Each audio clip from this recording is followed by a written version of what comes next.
Detail देखा मैंने तो मुझे समझ में आया मुमरा प्रभाग समिति में 23-24 22-23 साल 6.25 चालू हो जाती है।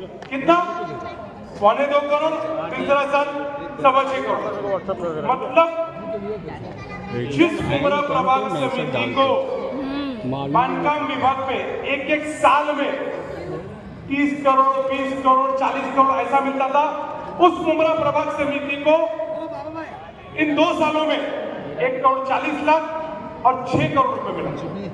तो मुझे ताज्जुब हुआ।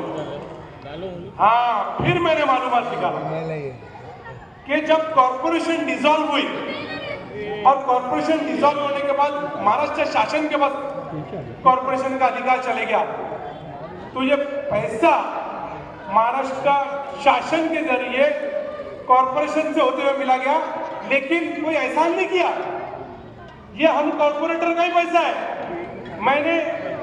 मुझे बोला गया अरे हमने नहीं दिलाया, इन्होंने नहीं दिले, हमने नहीं दिलाया, हमारी सरकार थी, इन्होंने नहीं लाया, फलाने ने नहीं दिलाया। अरे भैया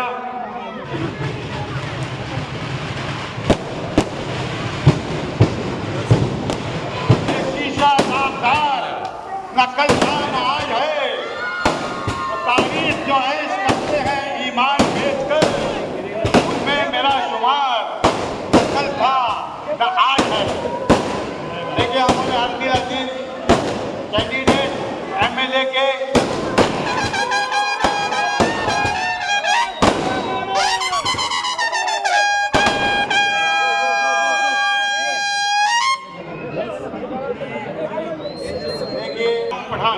हम लोग कवर करने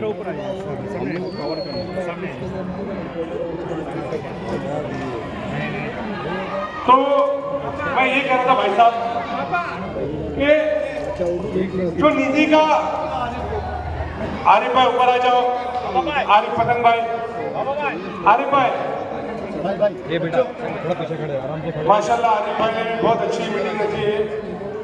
आरिफ भाई, सुबह यहाँ के सभी जिम्मेदार,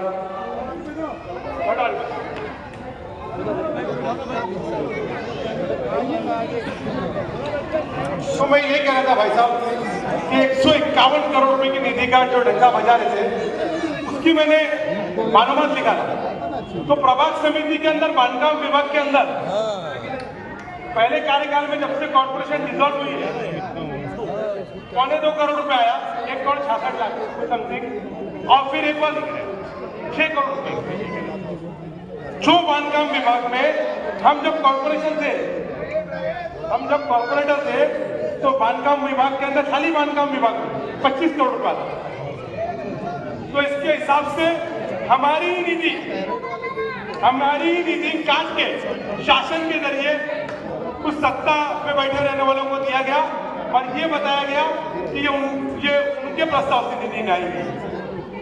लेकिन फिर भी ठीक है, मुमरा कौसा के सभी जितनी भी जगह हम लोग जा रहे हैं, जहां गलियों पे, जहां लोगों के पास, ज्यादातर लोगों को ये मालूम ही नहीं कि क्या चुनाव।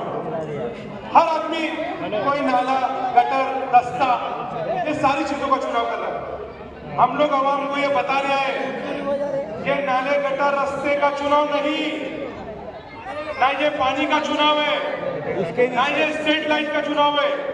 वो सारे चुनाव कॉर्पोरेशन में होता है। कॉर्पोरेशन जैसे गांव में प्रधानी का चुनाव और थाने महानगर पालिका में कॉर्पोरेटर का चुनाव, ये जो चुनाव है ये आइडियोलॉजी का चुनाव है। नियम कानून लोकसभा और विधानसभा में नियम और कानून बनता है। नियम और कानून का मतलब ये कि हमारी बेटियां कॉलेज और स्कूल में बुर्के पहन के जाएंगी कि नहीं, ये कानून, ये पॉलिसी।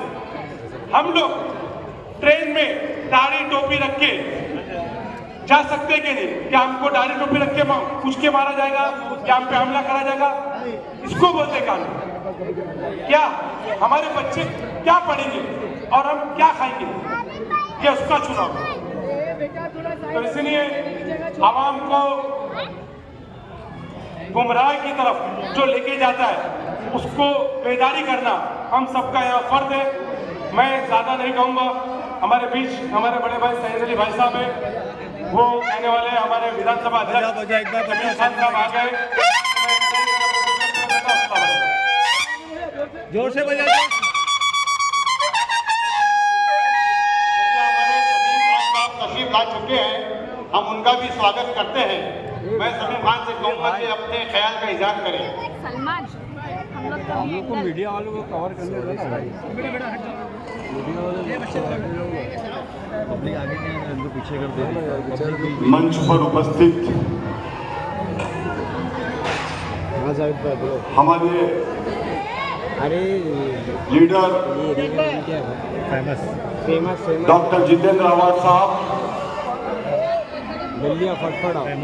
हमारे बड़े भाई एक्स राज्य मंत्री सैयद अली अशरफ भाई साहब, हमारे भाई ex opposition leader Shanu Pathan साहब, सलमान को मेरा एंगल खिला रहे ऊपर से। जिन्होंने इस प्रोग्राम को इतना खूबसूरत सजाया है, ऑर्गेनाइज किया है।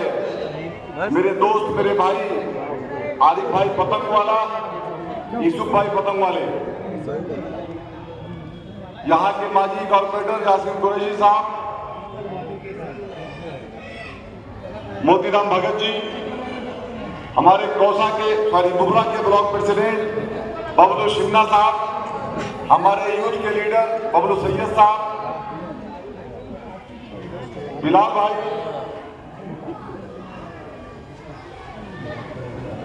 और सम्मानीय मंच, मैं सबसे पहले पत्रकार भाइयों का शुक्रिया अदा करता हूं कि आप लोगों को जब भी हम इनवाइट करते हैं तो आप हमारे हर प्रोग्राम्स को अटेंड करके उसे कामयाब करने की पूरी कोशिश करते हैं।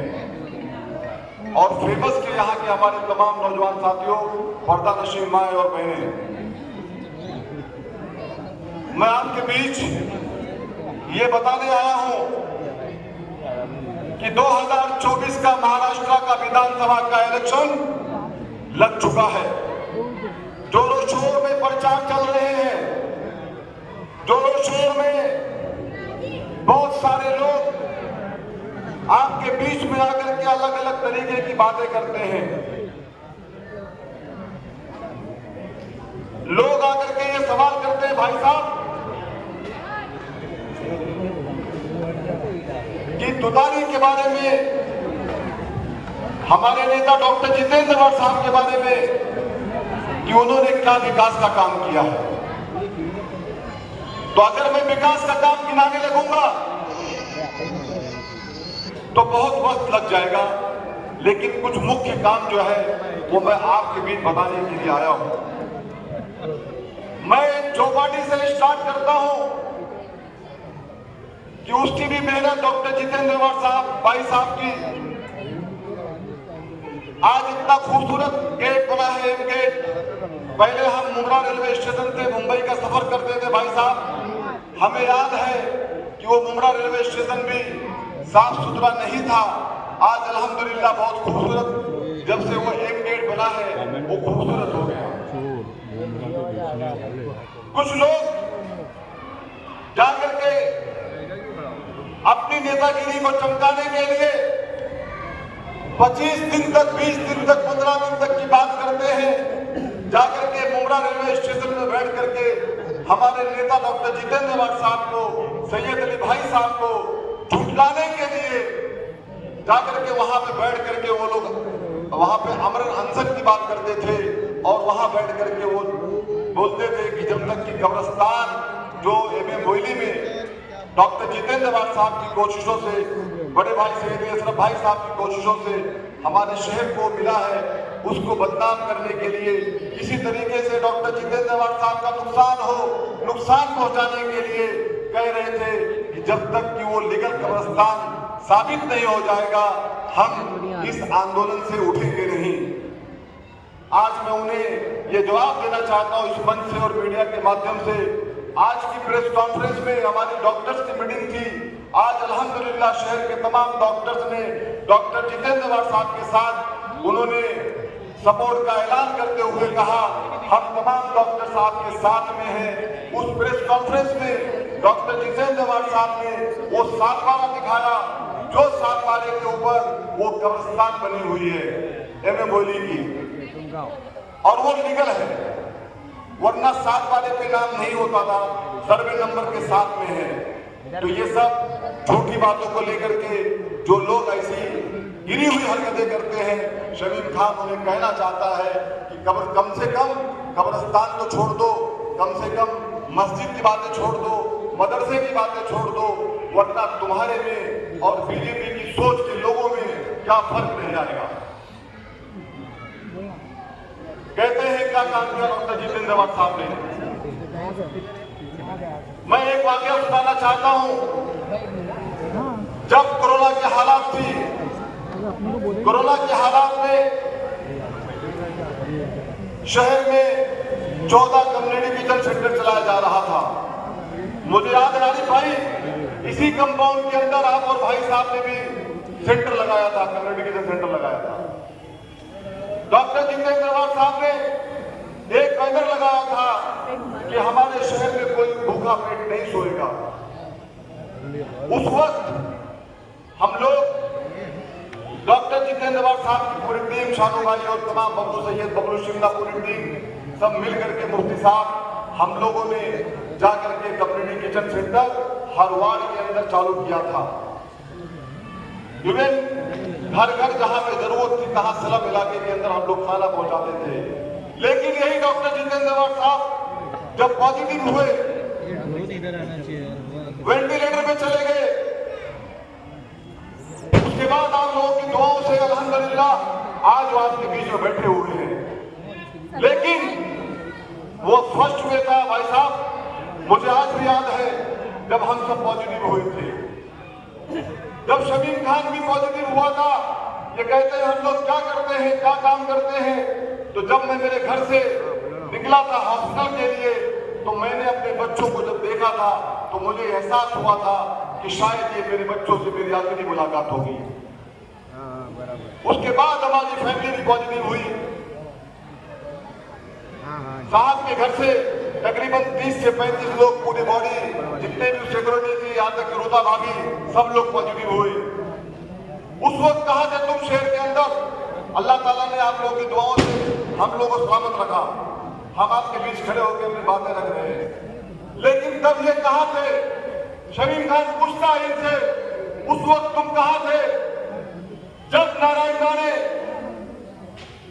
जब नितेश राणे ने हमारे मस्जिदों में घुस करके आऊंगा और मस्जिदों में घुस करके मारूंगा, उस वक्त वो तुम्हारे पार्टी का आमदार था, तुम कहां थे? जब मुमरा पुलिस स्टेशन में आकर के रात में 2 बजे डॉक्टर जितेंद्र अवाड साहब और तमाम पत्रकार भाई और शहर के तमाम आलिम दीन मिलकर के वहां पे जब आंदोलन कर रहे थे, आवाम वहां बैठ के आंदोलन कर रही थी, तो उस वक्त जाकर के FIR दर्ज करने की बात चल रही थी। मैं पूछता हूं तुम उस वक्त कहां थे? क्योंकि तुम आ ही नहीं सकते। तुम्हारे अलायंस पार्टी का वो एक आमदार है।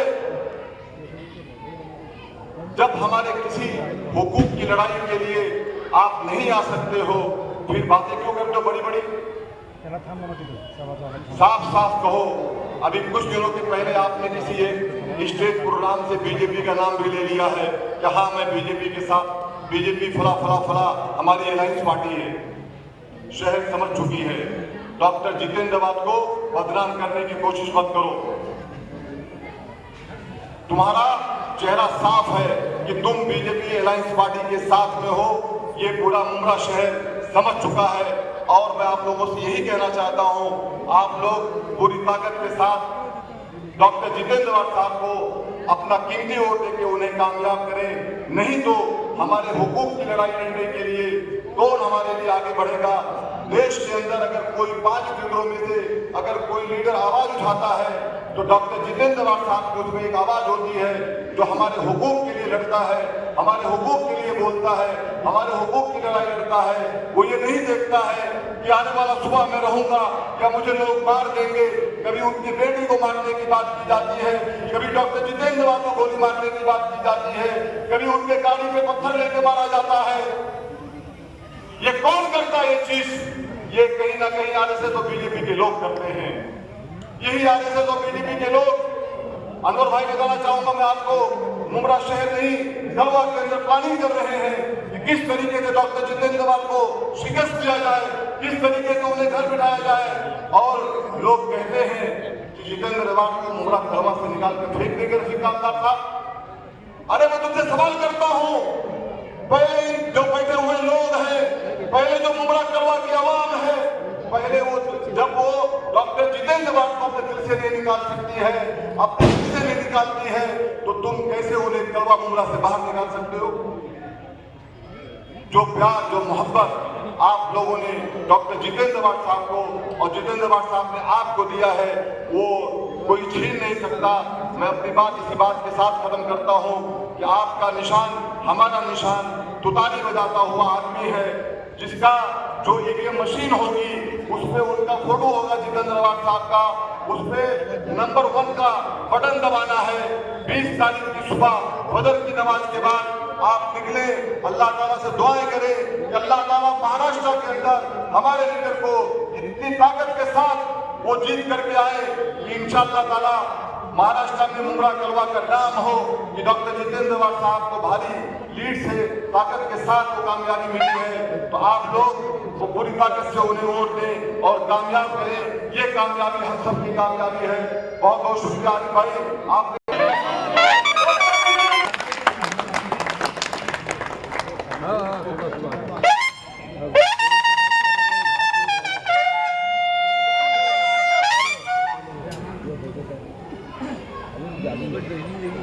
स्टेज पे बैठे हुए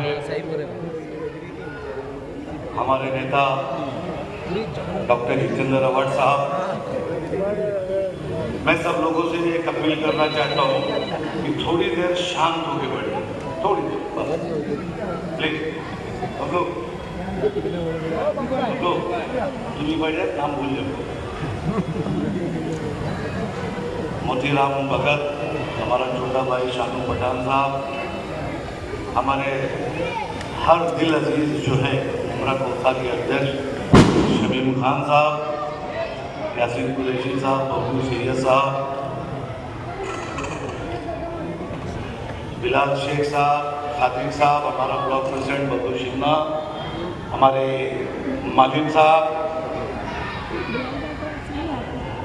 अशरफ भाई, यूसुफ भाई, हमारा मुरीद आरिफ पतंग साहब, और मैं तमाम जो यहाँ पर लोग अवार्ड साहब जमा हैं उन लोगों का भी शुक्रिया अदा करता हूँ। नूरानी ए विंग से हाजी साहब का, नूरानी बी विंग से हमारा दोस्त, हमारा सीनियर था पीटर का है पीटर, अरे पीटर आना इधर, आज इधर आप, हमारा दोस्त सीनियर था पीटर, नूरानी बी से अलाउद्दीन भाई, फेमस से इकबाल भाई, फैसल बी, सलीम भाई, आयशा बुशरा के शाहिद भाई, नूरानी के सज्जाद भाई, नूरानी मस्जिद से इब्राहिम काजी साहब, सबको अस्सलाम वालेकुम। और यहाँ पे हमारे फेमस ए, फेमस बी, जुबली और हमारे पहाड़ पर से आई हुई हमारी बहनें, सबको अस्सलाम वालेकुम। चुनाव शुरू हो गया है, हर पार्टी के लोग आपके बीच में आएंगे। अभी कई बातें मैंने सुना, मैं हर चीज को ऑब्जर्व कर रहा था। अवार्ड साहब, मैं आपको एक चैलेंज करके बताता हूँ, चैलेंज कि इंशाल्लाह ताला यहाँ 99.1% सब वोट आपको मिलेगा, मतलब तुतारी वजह तुतारी पे मिलेगा। मैं बोलूँ ना सबके लिए, बोलूँ सबके लिए, हाथ उठा के बोल दो, आप सब लोग हाथ उठा के बोल दो, हमारी बहन भी बोल दे, खिड़की में बैठे हुए सारे लोग बोल दे, और मेरे बच्चे का है सब पूरे गैंग के जोर से नारा लगाओ।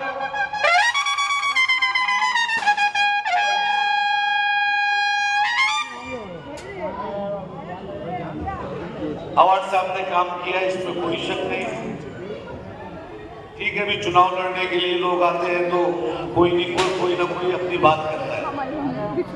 2 दिन पहले मैंने एक वीडियो देखा था व्हाट्सएप, पेमेंट पूरा नहीं उसमें ये कहा गया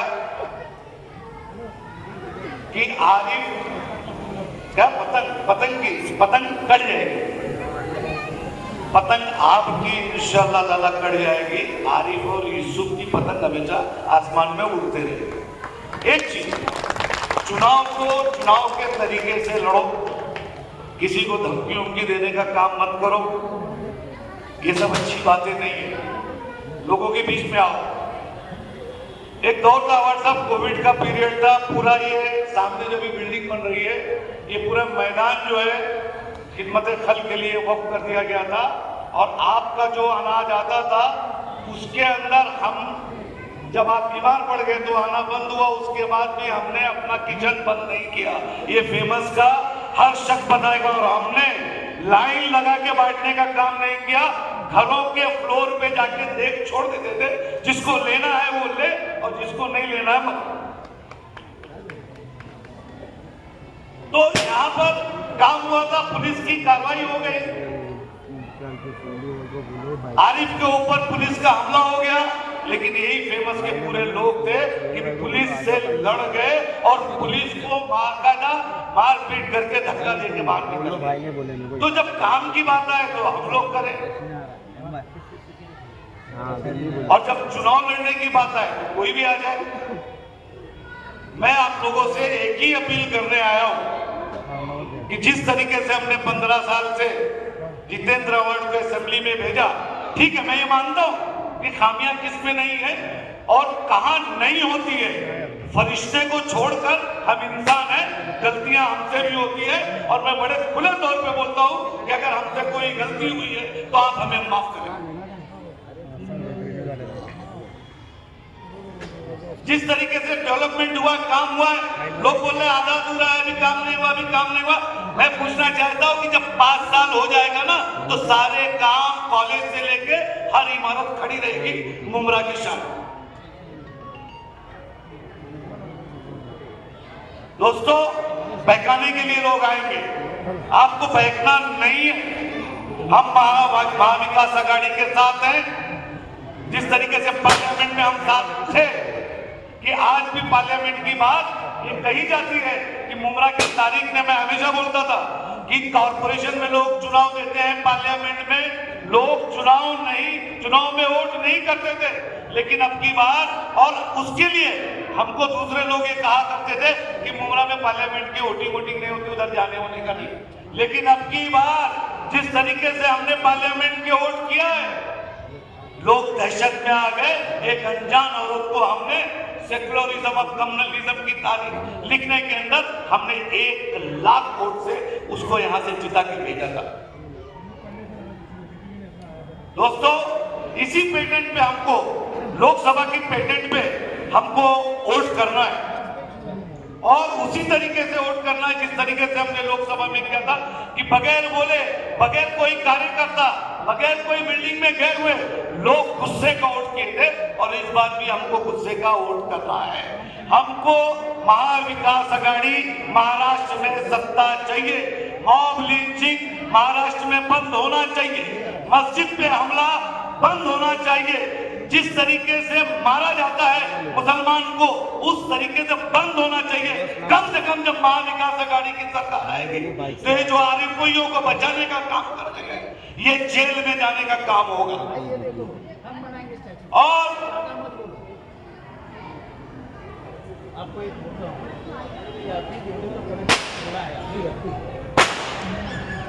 उद्धव ठाकरे ने दम है तो मुमरा में शिवाजी महाराज का स्टैचू बना के दिखा। अरे हम बना देंगे यार, हम सेकुलर लोग, तुम डिक्लेयर करो, हम बनाएंगे, उसमें क्या है। हम मौलाना आजाद का भी स्टैचू बनाएंगे और शिवाजी महाराज का भी स्टैचू बनाएंगे। क्या बात है।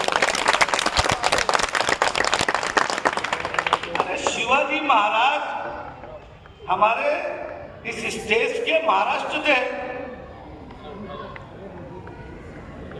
सबसे बड़ी जमीन अगर वक्फ के अंदर किसी ने दिया था तो शिवाजी महाराज थे। बाबा याकूब बाबा के उसमें, जो आज भी वो ट्रस्ट के अंदर वो जमीन मौजूद है, 722 एकड़। ये हिस्ट्री है। और वही वक्त को खत्म करना चाह रहे हैं, उसी वक्त को खत्म करने की बात कर रहे हैं। आप ये सोचो कि हमले बड़े तरीके से किए जाते हैं।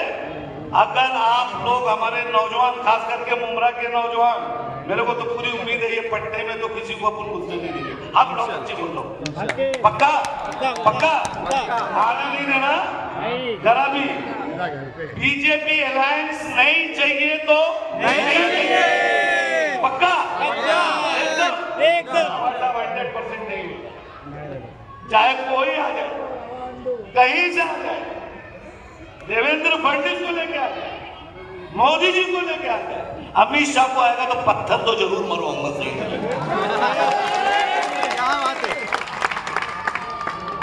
और कसम खा के बोलता हूं, हम लोग ने अवार्ड साहब के नेतृत्व में काम किया है ना, तो पूरे महाराष्ट्र के अंदर जिस वक्त मुमरा पे आरोप लगा था कि 400 धर्मांतरण मुमरा की जमीन से हुआ है, तो सबसे पहला ट्वीट जितेंद्र अवार्ड का था।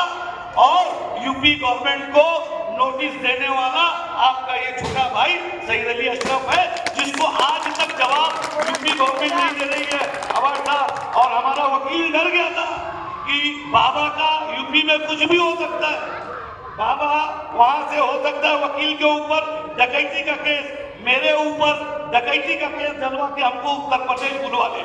लेकिन मैं वकील को समझाया, टेंशन मत लेना, उत्तर प्रदेश मेरा पैतृक गांव है, बाबा के 20 MLA भी जाके बोलेंगे इनको पता करो। और वो केस है वर्षा। और जो पोर्टल में लिखा जाता था कि मुमरा के अंदर 400 धर्मांतरण हुआ है, दुनिया के लोग, दुनिया का हिंदू समाज कोई सोचता था कि वाकई मुमरा के अंदर हिंदू बच्चियों को मुसलमान किया जा रहा है, उसके ऊपर उसके उस पोर्टल पे नहीं आता था। लेकिन जिस दिन मैंने सिविल कोर्ट के अंदर यूपी गवर्नमेंट को पार्टी बनाया और योगी आदित्यनाथ को पार्टी बना के यहाँ पे बुलाने का काम किया, उसी दिन से उसी पोर्टल के नीचे आता है कि यहाँ से नोटिस गई है। अभी तक उत्तर प्रदेश की गवर्नमेंट जवाब देने को तैयार नहीं, हर बार डिनाई करती है। और सुन लो, जिसने हमारे सरकार को भद्दी बातें किया है, इंशाअल्लाह ताला बहुत जल्दी आप लोगों को मालूम, उसके ऊपर भी केस किया हो। वो पटला नीलेश राणे, उसके ऊपर और गिरी महाराज के ऊपर भी। और बहुत जल्दी आप लोग देखेंगे कि थाना की 1 नंबर कोर्ट के अंदर वो भगवा वस्त्र पहनकर वहां हाजिर होगा और उसको इसी तरीके से कोर्ट में बुलाने का काम करूंगा।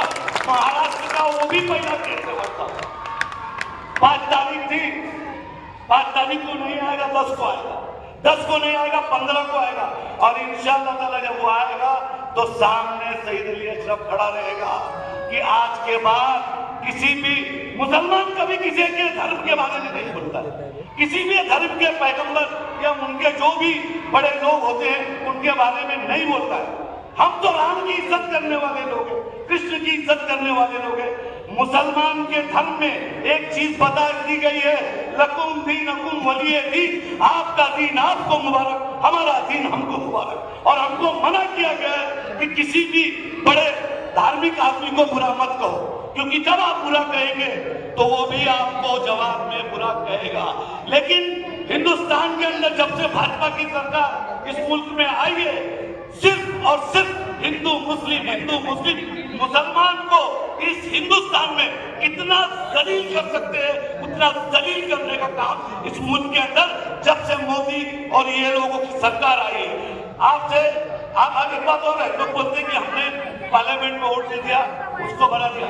अरे वो 400 पार का जो नारा लगा था ना, तो वो अकेले मुसलमानों ने नहीं उसको भगाया था, इस मुल्क का सेकुलर हिंदू ने उनको वोट नहीं दिया था, तब जाके वो 400 पार नहीं कर पाए और अटक गए। और आज हमारी सरकार इस वाले आज नहीं तो कल, मेरे दोस्तों, मैंने कहा कि नामायूसी कुफ्र है, नामायूसी कुफ्र है मेरा।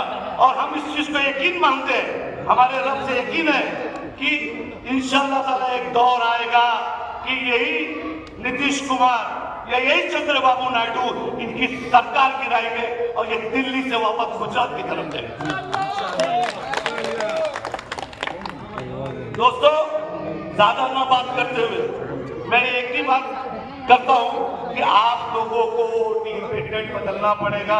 जिस तरीके से पार्लियामेंट में आपने बात किया, पार्लियामेंट में वोट किया, उसी तरीके से आप लोगों को वोट करना है और किसी के बहकावे उहकावे में आना नहीं है। अरे भाई टेंशन मत लेना, आतंक पतंग काटने की बात करेंगे तो अपन चल के वहां काट देंगे यार, क्या बात कर रहे हैं? बहुत देखे हमने। अरे हम तो उस दौर के नेता है कि गैंगस्टर दौर था, लोगों को पकड़ के मुमरा से लेके जाया जाता था, मंदिर से घुमा के सीधा पुलिस स्टेशन लेके चला जाता था। तो हमको कोई धमकी फमकी ये सब नहीं दे। चुनाव लड़ना है, इज्जत से लड़ो, सीधे सीधे चुनाव लड़ो और इंशाल्लाह ताला इस बार मुमरा और तारीख लिखेगा। और मैं और सब एक चीज बोल रहा हूँ, आपको मैं रेती बंदर से लेके इवन राजन के लिए जितना भी वार्ड है वहां तक हम आपको लीड देके भेजेंगे। आगे आप सवाल इंशाल्लाह ताला। तैयार हो? तैयार हो मुमरा के लोग? आप लोग तैयार हो? सब लोग मोदी राम तैयार है? आप लोग सब तैयार हो? हाथ उठाओ ना। भेजेंगे पीटर, भेजेंगे सबसे ज्यादा वोट इंशाल्लाह मुमरा से भेजेंगे इंशाल्लाह। और अवार्ड साहब वो सब चलते रहती, क्लिप बनते रहती है, क्लिप बनते रहेगी। ये क्लिप किसी के बोलने से, किसी के कहने से कुछ नहीं होता है। हर बड़े आदमी के पीछे कुछ चूतिए लग जाते हैं। मैं गंदी बात अल्फाज गलत इस्तेमाल किया, लेकिन ये तारीख गवाह है कि जब सुल्तान सलाउद्दीन अय्यूबी जंग के अंदर मैदान में रहते थे तो सबसे ज्यादा मुनाफिक मुसलमान था और वो उसके सुल्तान सलाउद्दीन अय्यूबी और यहूदी के ऊपर जो अटैक होता था उसके अंदर मुखबरी करते थे। तो ऐसे बहुत से हैं, उससे मेरे को कोई लेना देना नहीं है, वो चलता रहेगा। हम तुमको जिता के भेजेंगे तो भेजेंगे और जिसके गलत फहमी हो थोड़ी हो तो मेरे से डिबेट करके देखिए, मेरा चले वोट डिबेट की बात मेरे से चैलेंज करके बात कर लेंगे। हमारी पार्टी की नाराजगी अंदरूनी नाराजगी रहेगी, लेकिन जहां अवार्ड साहब को चुन के भेजना है, शमीम भाई को भेजना है और मिनिस्टर भी बनना और कुछ चीजें जो चूकी है इंशाल्लाह ताला डिस्कशन का मुझको पूरा शमीम भाई अपने कार्यालय से आएंगे और एक रैली जो है हमारी कौसा बाई जंक्शन तक जाएगी आमदार के समर्थन में। तारीख मैं और शमीम भाई आपसे आज रात में, आज मेरे को खाना खिलाने वाले शमीम भाई इंशाल्लाह ताला वहीं पे जो है वहीं पे बात कर लेंगे तारीख का और वो सिर्फ और सिर्फ हमारी रैली रहेगी। साहब उसमें नहीं रहेंगे। अवार्ड साहब के लिए हम रहेंगे। आएंगे मेरे साथ, रहेंगे मेरे साथ, हम रैली निकालेंगे इंशाल्लाह ताला और चलेंगे।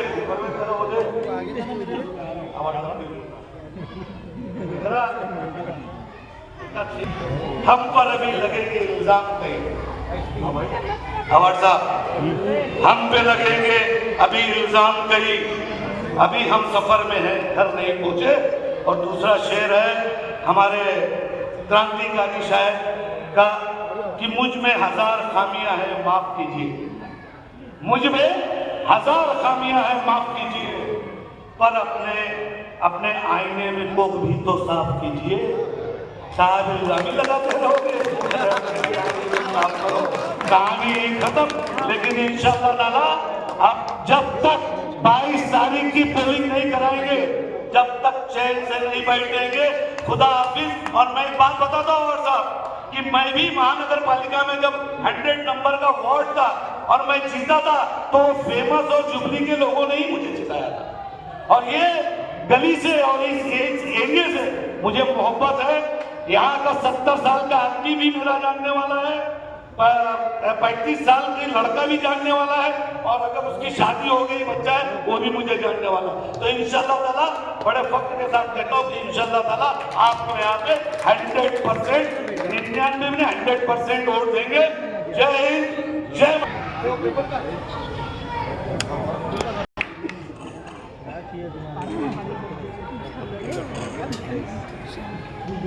अभी जरा आप शांत हो जाएंगे तो मैं बात कर सकूंगा।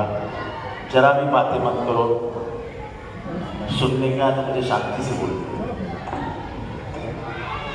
अगली मीटिंग के लिए शमीम भाई और शानू भाई आप चले जाओ, मैं आता हूँ पीछे से।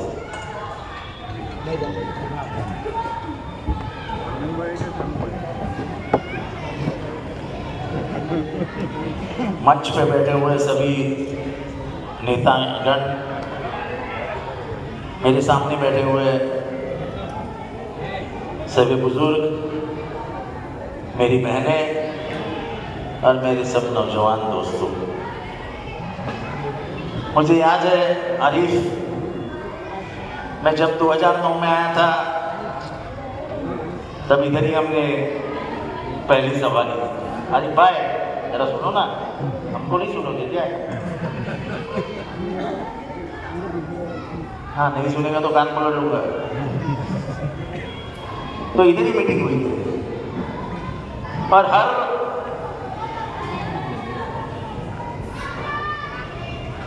साल जब इलेक्शन होता है 5 साल के बाद, आरिफ भाई को जिम्मेदारी दी जाती है इस एरिया की, और आरिफ भाई एक कदम आगे एक कदम पीछे नहीं होते हैं, एक जगह पे ठहरे रहते हैं और वादा करते कि साहब एक मीटिंग लूंगा, बाद में आना मत। आज मीटिंग हो गई और बड़ी तकड़ी मीटिंग हुई। मैं आरिफ पतंग का एहसानमंद हूँ, उसका शुक्रगुजार हूँ कि उसने मीडिया मीटिंग यहाँ पे करवा दी। और मुझे सबसे ज्यादा क्या अच्छा लगता है, एक तरफ देश में हिंदू मुसलमानों का माहौल किया जा रहा है, अरे भाई ध्यान से सुनो, एक तरफ हिंदू और मुसलमानों का माहौल किया जा रहा है और एक तरफ मेरी बुर्खा पहनी हुई बहनें और उनके पीछे बैठी हुई मेरी मराठी माँ बहनें, ये सब एक साथ बैठे। भाईचारे का इतना बड़ा उदाहरण देश में कहीं नहीं मिल सकता है।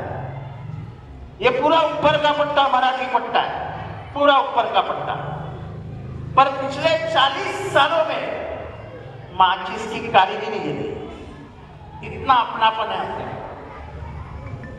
ये भाईचारा हम मिटाना नहीं चाहते, बीजेपी उसको मिटाना चाहती है, पर हमने गांधी जी की सौगंध खाई है कि जो भाईचारा उन्होंने अपने हाथ में दिया है, जब आजादी मिली तब उन्होंने भारत हमारे हाथ में दिया है, हम भारत को नथुराम गोडसे के हाथ में नहीं देंगे।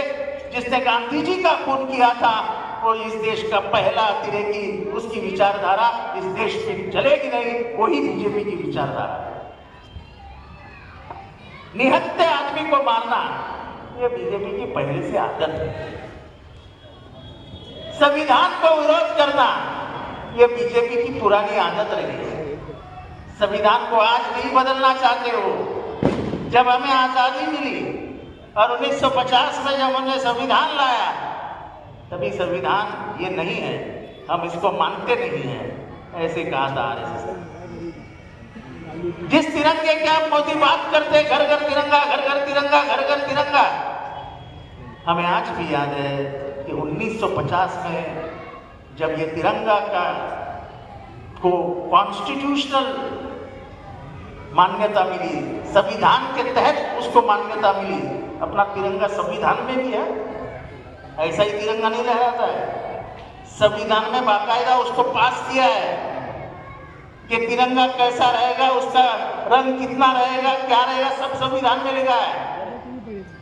उस संविधान के तिरंगे को भी इस आरएसएस ने विरोध किया था, कहा था कि 3 अशुभ आंकड़ा है, हम 3 रंग का सब ये झंडा नहीं स्वीकारते हैं, हमारा झंडा भगवा ही रहेगा। तब हमारे लोगों ने कहा था कि ये देश रंगों में नहीं बटेगा, ये देश एक रहेगा, और आज भी उसी संविधान के कारण हम एक हैं। यहाँ पे कितने जाति समुदाय के लोग हैं, सबकी भाषाएं अलग हैं। यहाँ उत्तर भारत के लोग हैं, यहाँ कोंकण के लोग हैं, यहाँ केरला के लोग हैं। ये हमारे जो बंजारा है, वो बंजारा है, मैं बंजारी हूँ, ज्यादा अंतर नहीं है। वो जो घुंघरू पहनते हैं ना, वो बंजारा सब पीछे बैठे। ये हमारे में और उनमें ज्यादा अंतर नहीं है, लेकिन फिर भी वो बंजारों का सबसे अच्छा मित्र कौन है, उनकी ख्यालात रखने वाला कौन है? आरिफ पदम। यहाँ जाति भेद और धर्म को भेद को बुमराह में कोई स्थान नहीं, ये मैं बोल रहा हूँ वो बराबर है। मैं आपसे पूछ रहा हूँ, अगर आप जिंदा दिल हो तो बताओ मुझे कि किसी धर्म द्वेष का उदाहरण मुमरा में आपने देखा है?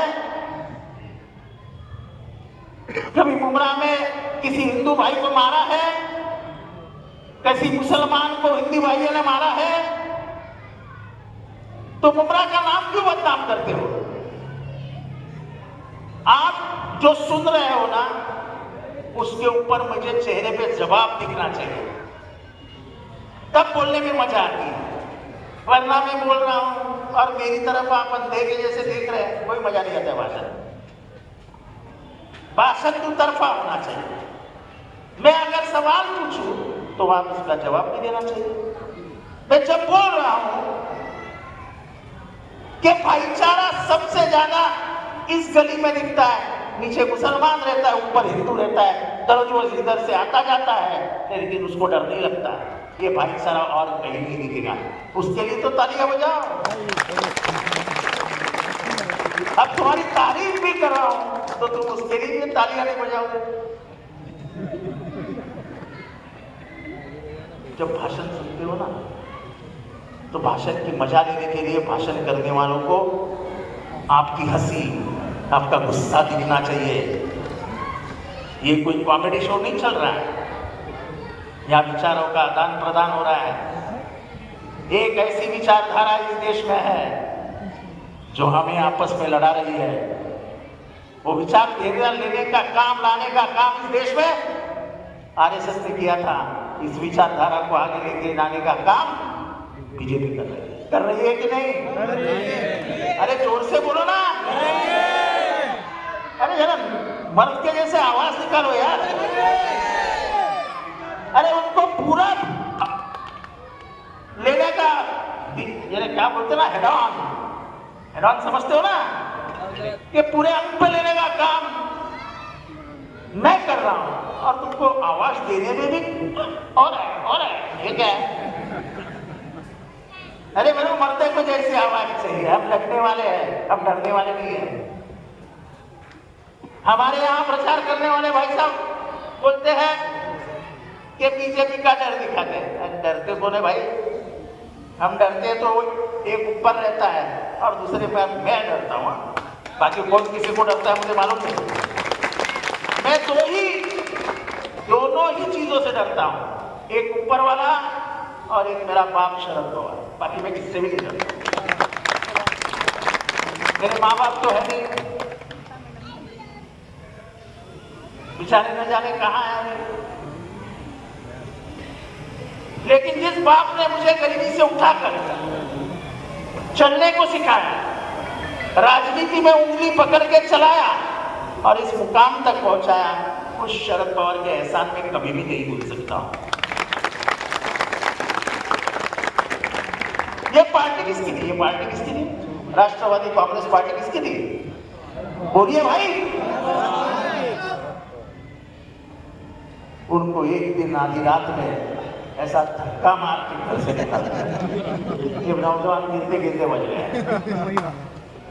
एक 85 साल का बुढ़ा, 4th स्टेज का कैंसर, ये पूरी हड्डी टूटी हुई पैर की, चलने में मुश्किल। उस आदमी को तुमने बहरन से भतीजे ने घर से बाहर निकाला, घर से बाहर निकाला। फिर कोर्ट में जाके कहा कि ये हिटलर है, हिटलर, ये हुकुमशाह है। हुकुमशाह है? 1990 में तुझे आमदार बनाया और जब मंत्री बनने का मौका आया तब अजीत पवार हरदम मंत्री बन गए। कौन था अजीत पवार? अजीत दादा को कौन पहचानता था? बिना शरद पवार के, अजीत दादा के महाराष्ट्र में की मत, ये भी जीरो।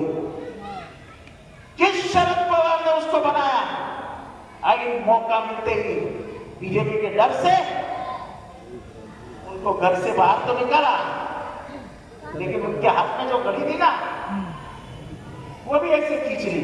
अभी घड़ी खींचने वाले को, ट्रेन में सफर करने वाले क्या बोलते हैं?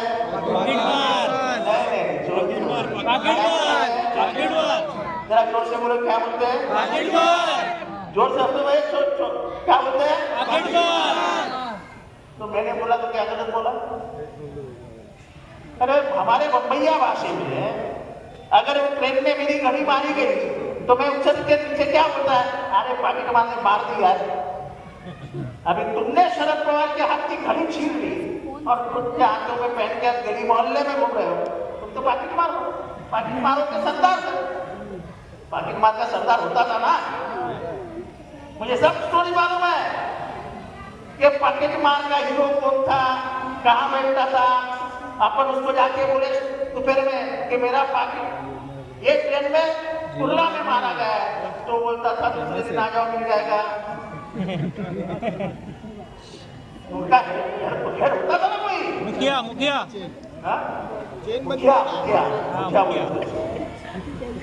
तो अजीत पवार मुखिया है। और ये जो टोली घूम रही है ना घड़ियाल लेके, ये पाकिट मारों को छोटी टोली है, छोटी टोली जो घड़ी हमसे छीनी। अरे तो मर्द की औलाद है ना। जब शरद पवार को कहा गया कि तुम्हें घड़ी नहीं मिल सकती, तो शरद पवार ने बोला ठीक है, दे दो दूसरी निशानी। हमको ये निशानी मिली, तू हम डरे नहीं। लेकिन जब लोकसभा का चुनाव आया और घड़ियाल और तुतारी सामने आई, जब सुप्रिया ताई के सामने अजीत दादा ने अपने बीबी को लड़ाया और बैंक के दरवाजे खोल दिए, बैंक के दरवाजे खोल दिए, तब भी लोगों ने पवार साहब को नहीं हराया। तुतारी को 2.5 लाख से जिताया। तो ये जो मुमरा में चल रहा है ना, 2000 रुपया वोट, 2000 रुपया वोट, अरे क्या ईमान वाले हो गया? खरीदना चाहते हो क्या ईमान वालों को? कोई हिंदू मुसलमान अपने आप को बेचता नहीं है। जब मैं आपको बोलूंगा ना तो 1000 रुपया का हिसाब, तो आप खुद हंस के मर जाओगे। चलो तुमने 1000 रुपया ले लिए, 5 साल के अपना वोट बेच दिया। शांति से सुनो मेरी बहने, शांति से सुनो। अगर मर्द पाकिट लेके घर आएगा तो बोलता नहीं फेंकते। शांति से सुनो। तुमने 5 साल के लिए 1000 रुपये ले और वोट देने का निर्णय ले लिया, तो 5 साल का 1000 रुपया 1 साल का कितना हो गया? हिसाब लगाओ, 200 रुपया बराबर है। तो 6 महीने का कितना हो गया? 100 रुपया। तो 3 महीने का कितना हुआ? 50 रुपया। तो 45 दिन का कितना हो गया? 25 रुपया। अगर 45 दिन का 25 रुपया है तो एक वोट आप 35 पैसे में बेचते हो, दिन के 35 पैसे। अब मेरे भाइयों मेरे को जवाब देना, स्टेशन पे केले वाला केला भी देगा क्या आपके हाथ में? 35 पैसे इतने सस्ते में अपना वोट बेचते हो? ये वोट क्या है? इसका वजूद क्या है? डॉक्टर बाबा साहब अम्बेडकर ने जब संविधान लिखा था तो उन्हें पूरे देश को कहा था कि आपका वोट खरीदने वाला पैदा नहीं होगा और आप अपना वोट कभी भी मत बचिए। ये आपके हाथ में सबसे बड़ा हथियार में लेके जा रहा हूं। ये हथियार कितना बड़ा है? तो 1977 में जो लोगों को लगा कि इंदिरा गांधी सत्ता का इस्तेमाल बराबर नहीं कर रही है, तो कश्मीर से लेकर कन्याकुमारी तक लोगों ने ऐसे वोट डाले कि इंदिरा जी जैसे नेता को सत्ता से बाहर निकाल दिया। ये है वोट की अहमियत। इस बार क्या होगा? 400 पार। अब की बार 400 पार। ये 400 पार का नारा हिंदू और मुसलमानों को ठेका ठोके की घंटी थी, ठोके की घंटी। वो 400 पार जाता तो ये संविधान बदल दिया जाता। सबसे पहले हिंदुओं में जो गरीब है, जो पिछड़ा है, जो ओबीसी है, जो एससी है, जो एसटी है, ये हमारे बंजारा है, ये सब ओबीसी है, सब ओबीसी है। ये आंध्र प्रदेश में एसटी में है, शेड्यूल ट्राइब में, इंदौर में एसटी में है, पर हमारे इधर महाराष्ट्र में ओबीसी में है, मैं भी ओबीसी में। हमारा आरक्षण निकाल लेता। 5000 साल हमको स्कूल में नहीं जाना दिया, 5000 साल। हमारे बाप दादाओं को मंदिर में नहीं जाने दिया, पर संविधान आया तो हम जानवर से इंसान बन गए, वो भी डॉक्टर बाबा साहब अम्बेडकर की मेहरबानी है। पर मुसलमानों को क्या धोखा था? अगर संविधान बदल जाता तो तुम्हारे को क्या धोखा था? मालूम है? मालूम है? नहीं। इस देश में संविधान में कुछ मूलभूत अधिकार है जिसको हाथ लगाने का अधिकार किसी को भी नहीं है। संविधान में मूलभूत अधिकार में कहा गया है कि आपको धर्म का स्वातंत्र है, राइट टू रिलीजन। मतलब क्या?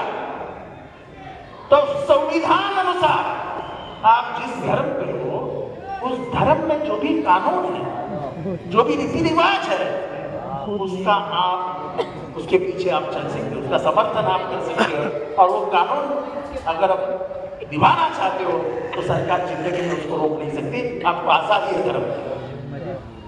पर अगर वो 400 पार चला जाता तो पहला काम करता तुम्हारा शरीयत निकाल लेता, क्योंकि अमित शाह ने आसाम में कहा था हमको 400 पार जाने दो, हम मुस्लिम पर्सनल लॉ हटा देंगे। आपको मालूम है आसाम में बीजेपी की सरकार है, बहुत अच्छी सरकार है। वहाँ निकाह लगाने से बंदी रहती है, आप निकाह नहीं कर सकते हो। वहाँ निकाहनामा आप लिखा नहीं जाता है। आप कोई बोले कि निकाह कौन पढ़ाता है? हाँ जी, कुछ नहीं, अभी उनकी नौकरियां गई, अब उनको निकाह नहीं पढ़वाया जाता है, आप जाके कोर्ट में शादी कर लो। ये आसाम में हुआ है। एनआरसी और सीए लगाने का काम किया जा रहा है। इतनी घमंड है कि हम कुछ भी करेंगे तो मुसलमान मान लेंगे, ऐसा नहीं होता है। इस देश में संविधान जब तक जिंदा है ऐसा नहीं होगा। और इसीलिए इस देश के अमन पसंद हिंदुओं ने पहला काम क्या किया? जिस राम के नाम पे पूरे 20 साल राजनीति की, पूरे 20 साल, जो अयोध्या नगरी में जिनका जन्म हुआ था, वो हमारे राम लल्ला को गली मोहल्ले में घुमा करके मुसलमानों को डराया जाता था। उस शहर के अमन पसंद हिंदुओं ने पहला काम किया, अयोध्या में जहां पे राम मंदिर बना है वहीं पे बीजेपी को कड़ारी हार माननी पड़ी। और एक अवधेश प्रसाद नाम का गरीब वहां के सब लोगों को भारत। जब भारत के लोग जाग जाते हैं ना तो क्रांति आती है। भारत को तुम कभी भी हिंदू मुसलमानों में बंटवा नहीं सकते हो। ये क्या घोषणा है? बटेंगे तो कटेंगे, ये क्या घोषणा है? अरे यहाँ के हिंदू को कितने दिन डराओगे मुसलमानों को दिखा के, ये मुसलमान आ रहा है, ये मुसलमान आ रहा है, ये मुसलमान आ रहा है। यहाँ का हिंदू कभी भी दहशतवादी नहीं था। यहाँ का हिंदू, अगर शिवाजी महाराज का इतिहास पूछो तो औरंगजेब के दरबार में शादी, जब शिवाजी महाराज गए थे तो उनके साथ जाने वाला औरंगजेब के पास कौन था? उन्होंने किसके लिया था साथ में?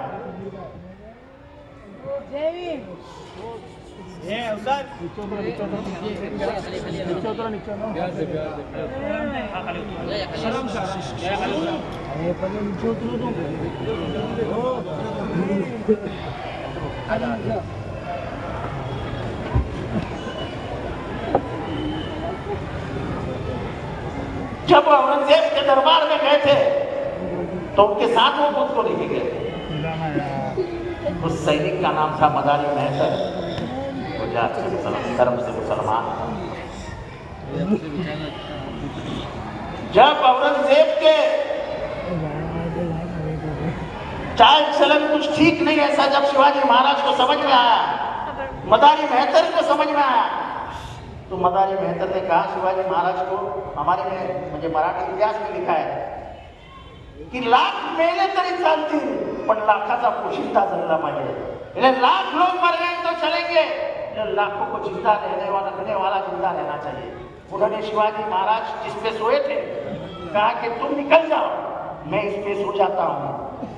वो सो गए, सिराजबाद आस्ते से निकल गए और मदारी जब उन्होंने चद्दर खोली कि शिवाजी महाराज उठ क्यों नहीं रहे, तो पता चला कि शिवाजी महाराज निकल गए और मदारी महतर सोया हुआ। आगे मदारी महतर का क्या हुआ ये पता नहीं है। ये हिंदू मुसलमानों को शिवाजी महाराज के वक्त का इतिहास है।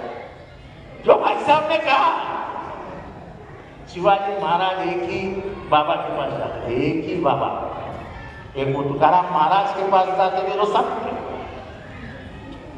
रत्नागिरी का कोई है, रत्नागिरी का रत्नागिरी में एक केलसी नाम का गांव है, केलसी। उस केलसी में याकूब बाबा रहते थे। कभी कभी 1 महीने में 2 बार, 3 महीने में 1 बार शिवाजी महाराज उनके पास चले जाते थे और बराबर 722 एकड़ उन्होंने वतन की जमीन, यानी शिवाजी का जो वतन था उसकी जमीन याकूब बाबा के नाम पे कर दी। आज भी उसका 7 मौजूद है। ये था शिवाजी महाराज का मुसलमान। अभी अभी देवेंद्र फडणवीस ने भाषण दिया है कि मुंब्रा में शिवाजी महाराज का पुतला बना। अरे मुंब्रा के एंट्रेंस पे शिवाजी महाराज है। अभी तक ये देवेंद्र फडणवीस को मालूम भी नहीं होगा शिवाजी महाराज नहीं है मुंब्रा के एंट्रेंस पे। और कौन मुसलमान शिवाजी महाराज के स्टैचू को विरोध करेगा? हम सब हिंदू मुसलमान शिवाजी महाराज के स्टैचू का समर्थन करते हैं। आपके हाथ उठा के बताओ। मुसलमान बदल गया है, उसको डाले डाले के मत जीना सिखाओ। तुमने शिवाजी महाराज का गलत इतिहास बताया। आपको मालूम है जिस आदमी ने ये गलत इतिहास बताया, हमने घूम फिर के इसको उतना सताया कि पूरा महाराष्ट्र उसके विरोध में कर दिया। शिवाजी महाराज कभी भी मुसलमानों के विरोध में नहीं थे। ये तो कुछ लोगों की साजिश थी जो शिवाजी महाराज मुसलमानों के सामने रख के सबसे बड़ा दुश्मन शिवाजी है ऐसा कहा गया। शिवाजी महाराज ने कभी भी हिंदू मुसलमान नहीं किया, कभी भी नहीं किया।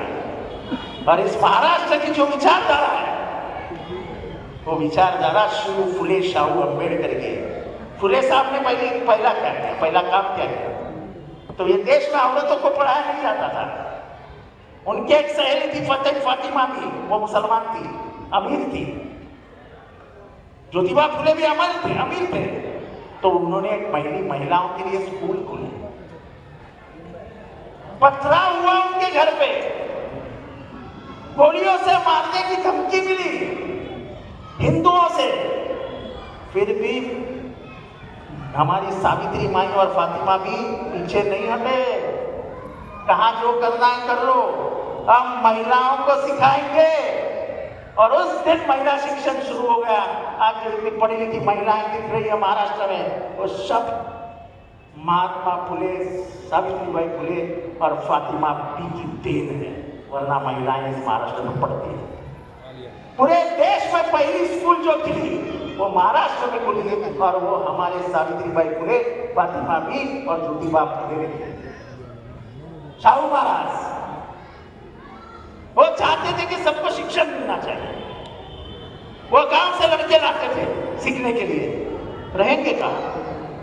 वो पहला राजा था इस देश का जिसने मुसलमानों के लिए हॉस्टल बनाया, जिसने दलितों के लिए हॉस्टल बनाया, जिसने यहाँ के मराठाओं के लिए हॉस्टल बनाया, यहाँ के जैनों के लिए हॉस्टल बनाया, और कोल्हापुर में एक ऐसा माहौल तैयार किया कि कोल्हापुर आज भी शाहू के नाम से पहचाना जाता है, उसके विचारों के नाम से पहचाना जाता है। और डॉक्टर बाबा साहब अम्बेडकर ने कहा क्या? उन्होंने कहा मैं ये संविधान जो बनाया हूं इसमें सोच फुले और शाहू की है, तब ये संविधान में पूरा कर रहा हूं। और उन्हें संविधान बना के भारत को दे दिया। ये विचार महाराष्ट्र ने कभी भी नफरत नहीं बनाई। इन दिनों में जो चालू है वो हमारा महाराष्ट्र की संस्कृति नहीं है।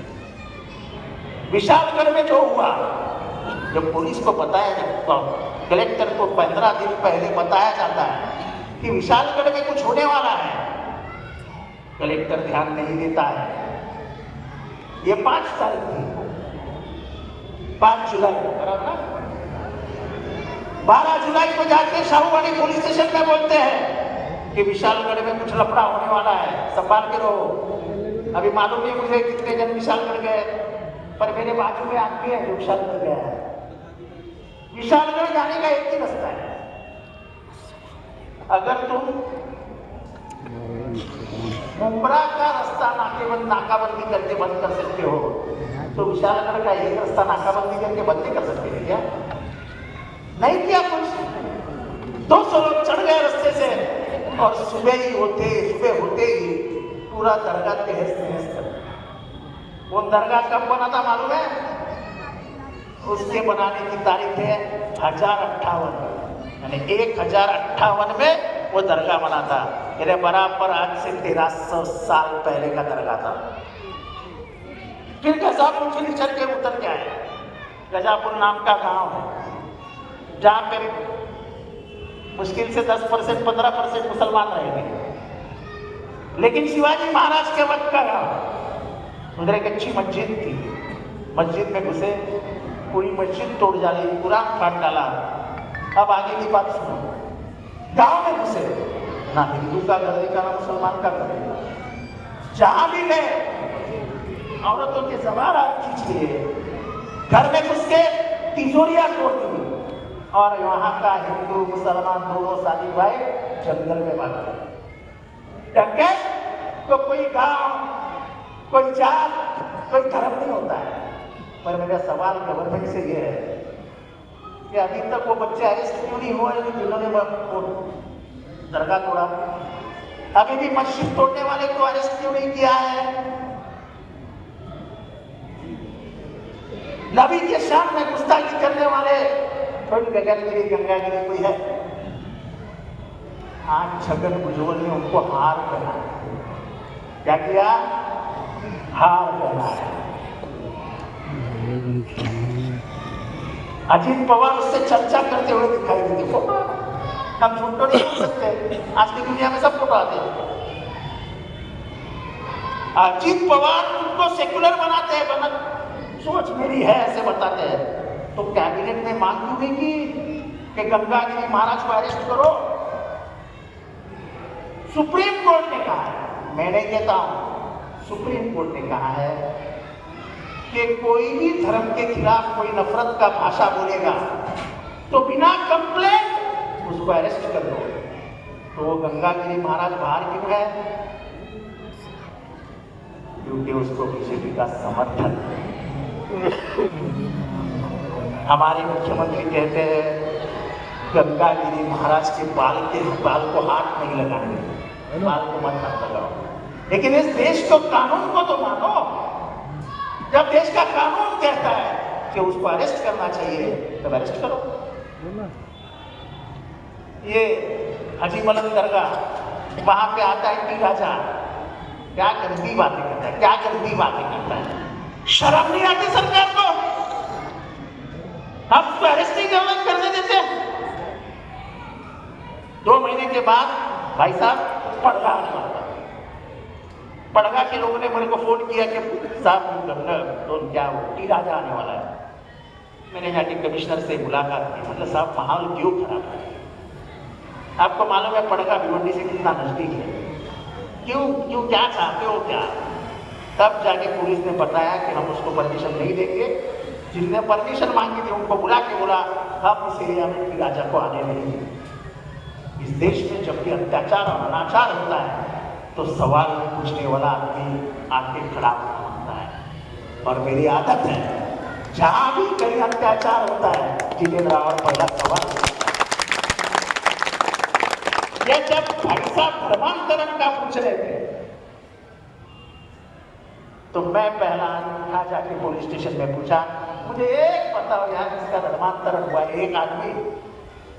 तो फिर तुम जो 56 लोगों की यादी निकाले हो और उत्तर प्रदेश के लोग बोल रहे हैं कि 56 लोगों ने 500-400 लोगों का धर्मांतरण किया है, उनको अरेस्ट करना पड़ेगा। 56 लड़के, मैं बोला एक दिखाओ धर्मांतरण किया हुआ।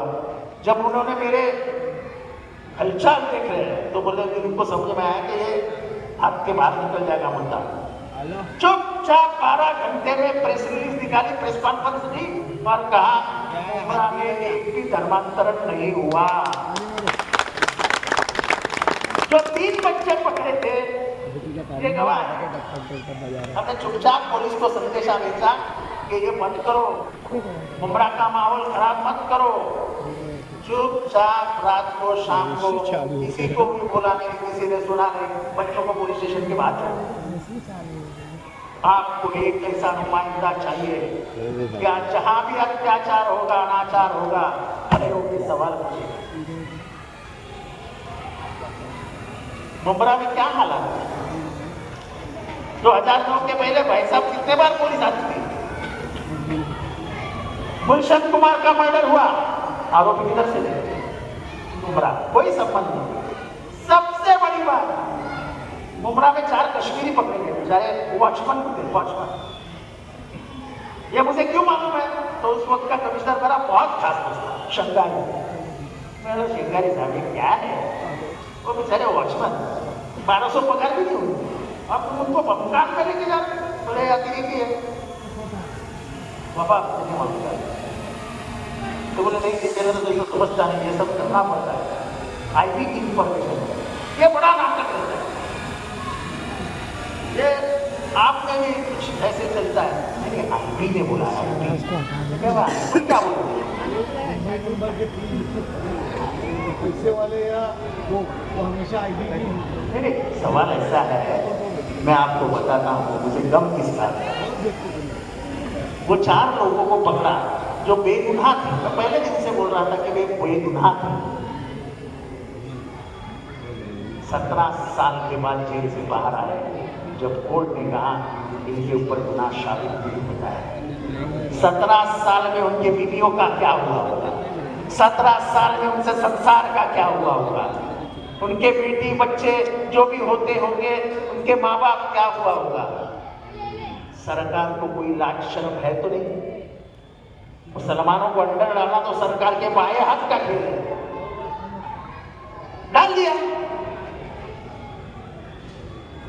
अब इसके बारे में बात करो, हमारे जैसे नेता जब बात करते हैं तो सीबीआई, ईडी, इनकम टैक्स सब पीछे लग जाते हैं, सब पीछे। इतना डर का माहौल इस देश में है कि किसी से भी पूछो, किसी से भी, एक भी आदमी सीधे मोबाइल से नहीं बात करता है। फोन लगाओ और कुछ बोलो, अरे गवर्नमेंट, अरे फोन मत करो, फोन मत करो, व्हाट्सएप पे करो, व्हाट्सएप। क्यों?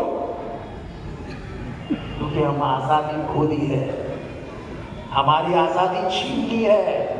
हमको ये पता नहीं चल रहा है कि हम क्या खोने जा रहे हैं। हम खोने जा रहे हैं हमारी आजादी, जो हमें बहुत सभ्यता के साथ गांधी नेहरू ने हमारे हाथ में बिना लड़े हुए हमने आजादी पाई है। आपको क्या मालूम अंग्रेजों का दौर क्या था? लेकिन उन अंग्रेजों से लड़के बिना हत्या के ये आजादी हमको गांधी जी ने दी, जो उसको गोलियां मारी। बोलने की आजादी, व्यक्त होने की आजादी, भाषा की आजादी, क्या आप खोना चाहते हो? नहीं। खाने की आजादी क्या खोना चाहते हो? अरे हमारे दस्तरखान पे क्या है? अरे तुम्हारे बाप को क्या करने का यार? सही बात है, लेकिन हमारे दस्तरखान पे घुस जाएंगे। आज जो डीजी ट्रांसफर हुई भाई साहब, उसका इतिहास क्या है? उसका इतिहास मालूम है? 2019 में जितने भी ऑपोजिशन के बड़े नेता थे उनके सबके फोन टैप करती थी, सबके फोन। इजराइल में से बीजेपी सरकार ने एक क्या बोलते एक पेगासस नाम का बन लाया था। आप उसको घुसा दो अंदर किसी फोन में, वो फोन में कौन से फोटो आते हैं, क्या बात होती है।